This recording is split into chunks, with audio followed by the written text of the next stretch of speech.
President D.K. Shivakumar, one of the dynamic party organizer in the state, he electrified the cadre of the state. Wherever little gap is there, he reached there and filled the gap. You know, it was a very good combination as Shivakumar as a PCC and Siddaramaiah as a CLP leader. Both are big assets of the Congress party in Karnataka. Of course, everybody have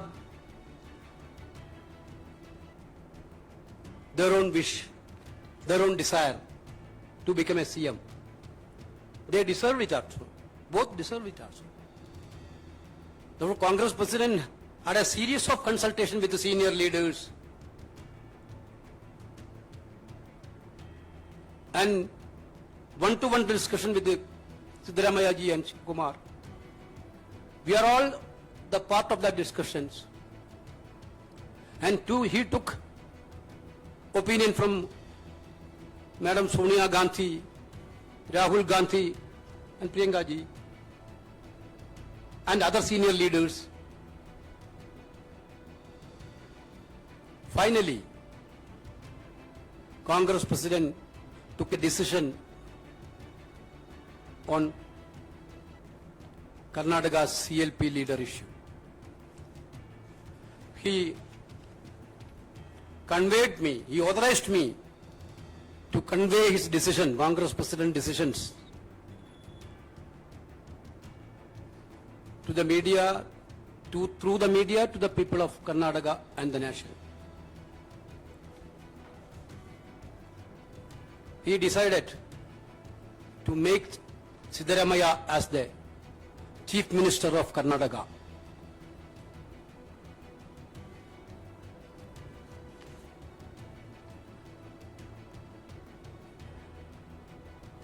Siddaramaiah will be the Chief Minister of Karnataka.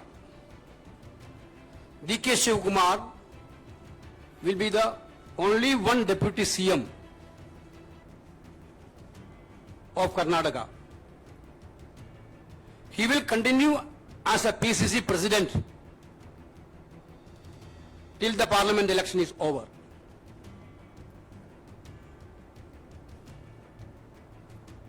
Already we are having a CLP meeting in the evening at Bangalore to formally elect CLP leader. 20th, day after tomorrow, 12:30 is there. Swearing in ceremony. Along with the Chief Minister and Deputy Chief Minister, a group of ministers also will be sworn in that day. Okay, thank you.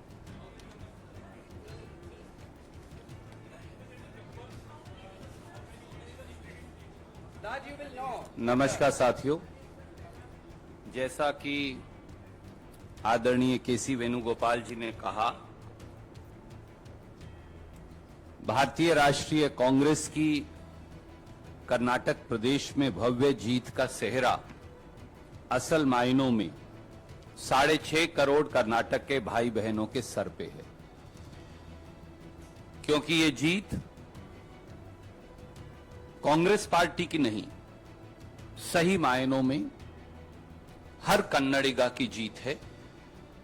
इस देश के प्रजातंत्र की जीत है, इस देश के संविधान के मूल्यों की जीत है और उन ताकतों की करारी हार है जो इस देश में से प्रजातंत्र को नेस्तनाबूद करना चाहते हैं, जो संविधान को कुचलना चाहते हैं, जो प्रजातांत्रिक परंपराओं को बुलडोजर के नीचे आए दिन दबाते हैं। इस देश के हर गरीब की जीत है, इस देश के मध्यम वर्ग नौकरी पेशा व्यक्ति की जीत है, इस देश के छोटे छोटे उद्योग चलाने वाले हर व्यक्ति की जीत है। संगठन के लिहाज से इस जंग की शुरुआत श्री राहुल गांधी जी की भारत जोड़ो यात्रा से हुई, जैसा वेणुगोपाल जी ने कहा, जिसने सही मायनों में कर्नाटक में 21 दिन राहुल गांधी जी ने 600 किलोमीटर यात्रा कर संगठन को एक नई ताकत दी। उसके बाद सिद्धारमैया जी, डी.के. शिवकुमार जी और कांग्रेस के सब नेताओं ने मिलकर प्रजा ध्वनि यात्रा से प्रदेश के कोने कोने में एक अलख जगाई। चुनाव के दौरान जिस प्रकार से कांग्रेस अध्यक्ष खड़गे साहब ने 1 महीने तक न दिन देखा न रात कड़ी मेहनत की और वो 42 से अधिक सभाओं को संबोधित उन्होंने किया, उससे चुनाव को ताकत मिली। श्री राहुल गांधी जी के धुआंधार चुनाव प्रचार, उसने एक बार फिर नई ऊर्जा चुनाव को दी और प्रियंका गांधी जी का लगाव, अपनापन और जबरदस्त प्रचार, उसने भी चुनाव को एक नई ऊर्जा का संचार किया। पूरे देश से कांग्रेस के नेताओं ने, ऑब्जर्वर्स ने, इंचार्जेस ने, मुख्यमंत्री गण ने, एक एक कांग्रेस के काडर ने इकट्ठे होकर ये लड़ाई लड़कर ये दिखाया कि कांग्रेस संगठित होकर ये लड़ाई लड़ सकती है। सिद्धारमैया जी ने प्रदेश के कोने कोने में जाकर चुनाव प्रचार किया। डी.के. शिवकुमार जी, जिनका चुनावी संगठन में उनका माहिरपन, उनकी काबिलियत के लिए वो मशहूर हैं, जाने जाते हैं, उन्होंने जहां उन्हें कमी लगी वो सारा गैप भर के एक नई ताकत का संचार चुनाव को दिया। तो ये जीत कांग्रेस के नेतृत्व की सामूहिक जीत है और उसके साथ साथ कर्नाटक के लोगों की जीत है। जैसा वेणुगोपाल जी ने कहा, 13 तारीख की रात को नतीजे आए, 14 तारीख और 15 तारीख देर सुबह तक हमारे तीनों ऑब्जर्वर्स ने मंत्रणा की। 15 की रात को उन्होंने रिपोर्ट सौंपी। 2 दिन चर्चा का दौर चला। मुझे मालूम है बहुत सारे पत्रकार मित्र विचलित रहे, अनेकों सवाल पूछते रहे। उन्होंने ये भी कहा कि आप और जल्दी फैसला क्यों नहीं कर रहे। आप में से अनेक लोगों ने थोड़ा गुस्सा भी किया हमसे, वेणुगोपाल जी से, मुझसे, क्योंकि आपका अधिकार है। मोदी जी से तो कोई गुस्सा कर नहीं सकता, हम पर तो आपका अधिकार है, हम आपके परिवार का हिस्सा हैं, हम आपको प्यार करते हैं, आप हमें प्यार करते हैं, यही कांग्रेस है। और 2 दिन की मंत्रणा और कंसेंसस के बाद, क्योंकि खड़गे साहब ने कहा साफ तौर से कि वो सोनिया जी से, राहुल जी से, प्रियंका जी से, कांग्रेस के सारे नेतृत्व से चर्चा करेंगे, पुराने नए सब लोगों से चर्चा करेंगे, प्रदेश के लोगों से चर्चा करेंगे, दोनों नेताओं से चर्चा करेंगे। मैं ये फिर दोहराऊंगा जैसा मेरे आदरणीय महासचिव संगठन ने कहा, हमारे दोनों नेता मुख्यमंत्री बनने के काबिल हैं, दोनों के अंदर प्रदेश चलाने के गुण हैं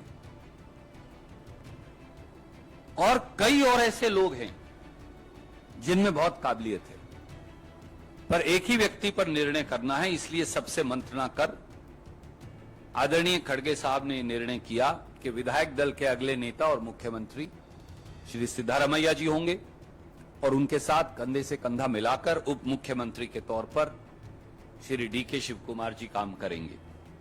कांग्रेस पार्टी अपनी 5 गारंटी लागू करने के लिए कटिबद्ध है। कांग्रेस पार्टी गरीब, मध्यम वर्ग, नौकरी पेशा व्यक्ति के लिए कर्नाटक में काम करेगी और एक transparent government, honest government, stable government, accountable government देकर हम एक नया रोल मॉडल कर्नाटक के अंदर पेश करेंगे, ब्रांड कर्नाटका का निर्माण करेंगे। 20 तारीख को ओथ होगी, आज शाम को विधायक दल की बैठक है 7 बजे बेंगलोर में। 20 तारीख को 12:30 बजे मंत्रिमंडल की शपथ होगी।